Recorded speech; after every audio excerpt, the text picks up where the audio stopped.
서울 용산구 대통령실 근처에 있는 국방홍보원 신축 공사 현장. 지난달 28일 이곳에서 일하던 60대 노동자가 4m 높이에서 떨어져 크게 다쳤습니다. 사고 현장에서 10분 거리에 있던 대학병원 응급실은 의료진 부족으로 환자 이송을 거부했습니다. 이른바 응급실 뺑뺑이는 1시간 넘게 이어졌고 환자는 11km 거리에 있는 구로의 대학병원으로 이송됐지만 숨졌습니다. 다음 날 열린 대통령실 국정브리핑. 의료 현장이 한계에 다다랐다는 지적이 나온다는 질문에 윤석열 대통령은 이렇게 답했습니다. 의료 현장을 한번 가보시는 게 제일 좋을 것 같습니다. 특히 지역의 이 종합병원들 이런 데 좀 가보시고 여러 가지 문제가 있지만 일단 비상진료 이 체제가 그래도 원활하게 가동되고 있고 응급 현장의 의료진들은 현장을 모르는 건 오히려 대통령실이라고 꼬집었습니다. 얼마나 많겠어요. 권역센터에 아프다고 오는 사람이.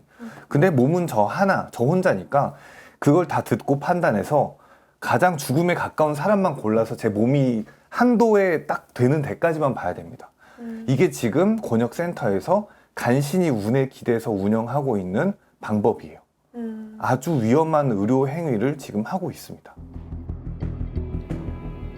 대통령이 직접 119를 타보라며 응급실이 문을 열었다고 해서 모든 의료 서비스가 제공되는 것처럼 말하는 건 심각한 정보의 왜곡이라는 목소리도 나왔습니다.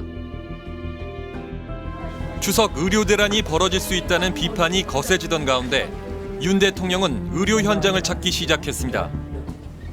지난 4일에는 경기 북부 권역응급의료센터인 의정부 성모병원, 추석 연휴가 시작된 13일에는 서울의료원과 중앙응급의료센터, 연휴 마지막 날인 18일에는 어린이병원을 찾았습니다. 우리 정부가 더 많이 지원하고 좀 뒷받침할게요. 네. 그래, 고맙습니다. 네.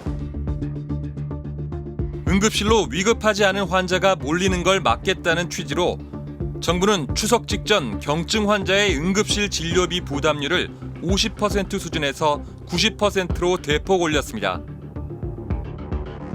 연휴가 끝난 뒤엔 추석 기간 응급의료 대란은 없었다고 평가했습니다. 연휴 전에 일부에서 우려했던 것과 같이 의료 공백으로 인한 큰 불상사나 큰 혼란은 없었다고 봅니다. 추석 연휴 기간 취재진들도 병원 응급실을 돌았습니다. 추석 전날인 지난 16일 새벽 서울 안암동. 한 중년 부부가 대학병원 응급실을 빠져나옵니다. 여기 왔는데 여기서 주말이 아닌데 여기서는 안 된대요. 중증 환자가 있대. 경증이라고 안 된다. 벌써 세 번째 거절입니다. 파킨슨병 때문에 거동이 불편한 남편은 혼자 길에서 넘어져 이마, 턱 등 여러 곳이 찢어졌습니다. 우리 집 아저씨 같은 경우는 증상이 아니거든 지금. 그리고 파킨슨이 지금 오래됐어요. 설 때는 명절 때 같은데 이런 사람을 안 봐주고 급하면 우리는 어디 가라고 그러네. 추석 당일인 17일 새벽 부산에서는 30대 여성이 경련을 일으키며 위급한 상황에 빠졌습니다. 구급대가 출동해 부산뿐 아니라 경남 진주, 심지어 충남 천안까지 92곳의 병원에 전화를 돌렸지만 모두 환자 이송을 거부당했습니다. 이 환자는 심정지로 숨졌습니다. 응급실 뺑뺑이라 하는데 응급실 전화 뺑뺑입니다.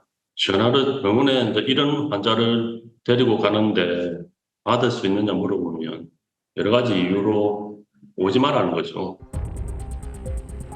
청주에서는 양수가 터진 임신 25주차 임산부가 병원 75곳에 이송을 문의했다 거절당했습니다.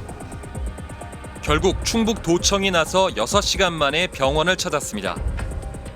그냥 앞이 캄캄해 좀 셋째도 생각하고 있었는데 이런 일을 겪고 나서 저희가 결심한 거는 다시는 아이를 못 낳을 것 같다는.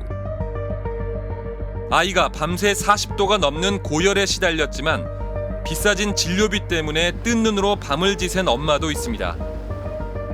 응급실 가서 약만 지우는데 39만 원 막 병원비가 그렇게 나갔다고 하더라고요. 돈도 많이 들기도 하고 응급실에서도 대기를 막 3-4시간씩 했다고 하더라고요. 그러니까 그렇게 고생할 거면 그냥 아침에 와서 외래로 진료를 보자 하고 내렸어요. 문을 연 동네 병의원은 그야말로 전쟁터가 됐습니다. 몰려든 환자에 경기도 일산의 한 소아과는 진료 시작 20분 만에 대기 환자가 100명을 넘기기도 했습니다. 토요일 날 아팠는데 받아주는 데가 없어요. 못 받아준다고 하는 병원은 이유는 뭐예요? 소아를 볼 수가 없대요. 볼 수가 없다 이렇게 하더라고요. 열이 많이 나도 어쩔 수 없더라고요. 의대 증원 문제로 촉발된 의정 갈등 8개월째. 환자들은 여전히 병원을 찾아 헤맵니다. 지금은 뭐 용산은 그렇지 않다라고 얘기를 하겠지만 사실은 재난 상황입니다. 정말로 그런 문제가 없다라고 생각하면 중앙사고대책본부부터 해체하라고 그러세요. 아니 뭐 난리도 아닌데 왜 펄은 옷 입고 나와가지고 국민들을 불안하게 합니까?